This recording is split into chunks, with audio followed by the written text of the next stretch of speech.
26 नवंबर 2026 प्रधानी चुनाव की डेडलाइन। चुनाव आयोग का क्या है फैसला, हाई कोर्ट में जो सुनवाई चल रही है उस पर क्या रिजल्ट निकल करके आएगा और योगी सरकार इस पर अपना क्या स्टैंड दिखाने के प्रयास कर रही है, इन सारी चीज़ों का डिस्कशन आज के इस वीडियो में हम करने वाले हैं। दरअसल 26 नवंबर 2026 प्रधानी चुनाव की अंतिम डेडलाइन क्यों बताई जा रही है? जी हाँ, 26 नवंबर 2026 इस तारीख को नोट कर लीजिए। उत्तर प्रदेश के 58,000 प्रधानों की कुर्सी पर ताला लगने वाला है। जो प्रधान सोच रहे थे कि 2027 तक मजे करेंगे, उनके लिए अब बुरी खबर आ चुकी है, क्योंकि सरकार के पहले कार्यकाल विस्तार का जो प्रधानों को कार्यकाल विस्तार दिया गया है उसकी डेडलाइन 26 नवंबर 2026 यानी उसी दिन समाप्त हो रही है। अब सवाल सिर्फ एक है कि 26 नवंबर के बाद गांव में प्रधान जी रहेंगे या उन्हें फिर से प्रशासक बनाया जाएगा?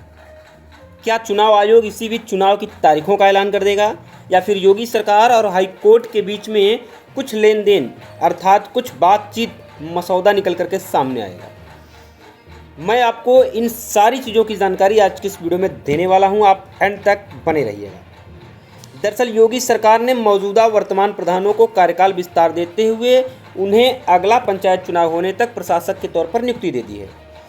जैसा कि आप सब लोग जानते हैं कि पहले भी ऐसा हो चुका है कि ग्राम प्रधानों में समय से चुनाव नहीं हो पाने के कारण, ग्राम पंचायतों में समय से चुनाव न हो पाने के कारण प्रशासक बैठाए गए थे, लेकिन उस समय एडीओ पंचायत को यानी कि सहायक विकास अधिकारी को पंचायत प्रशासक के रूप में नियुक्ति दी गई थी। लेकिन यहाँ पर एंट्री हो चुकी है हाई कोर्ट की। जैसा कि आप सभी ने थंबनेल ने देखा कि इलाहाबाद हाई कोर्ट में याचिकाएं दायर हुई हैं जिस पर बार बार सुनवाई चल रही है और कहा जा रहा है कि लोकतंत्र को खत्म करने की कोशिश हो रही है। कोर्ट ने सरकार से जवाब मांगा है कि आखिर उत्तर प्रदेश की मौजूदा योगी सरकार चुनाव क्यों नहीं करा पा रही है। दरअसल योगी सरकार क्या चाहती है? सरकार की मंशा है कि जिला पंचायत, क्षेत्र पंचायत और ग्राम पंचायत तीनों चुनाव एक साथ हों, लेकिन ये विधानसभा चुनाव के बाद कराने के ऊपर राज्य सरकार क्यों इतना गंभीर हो गई है? पंचायती राज विभाग की बात करें तो ओबीसी आरक्षण, ट्रिपल टेस्ट, सीटों का रोटेशन और नई सारी व्यवस्थाओं को लेकर के अभी 50% से ज़्यादा काम पूरा नहीं हुआ है। अगर इस तरह से देखा जाए तो ओबीसी आरक्षण के लिए गठित पिछड़ा वर्ग आयोग अभी 50% काम भी नहीं कर पाया है, जिससे ये कयास लगाए जा रहे हैं कि 26 नवंबर से पहले चुनाव करा पाना नामुमकिन है।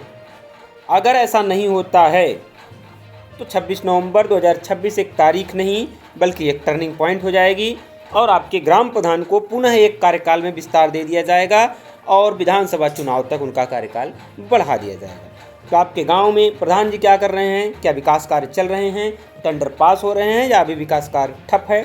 आप अपने गांव का नाम हमें कमेंट बॉक्स में ज़रूर बताइएगा। और एक ज़रूरी बात, चुनाव की तारीखों को लेकर के जो भी आधिकारिक नोटिफिकेशन आएगा वो सबसे पहले मैं आपको इसी चैनल पर बताने का काम करूँगा, इसलिए चैनल को सब्सक्राइब करके बेल आइकन दबा करके ऑल नोटिफिकेशन ऑन कर लीजिए।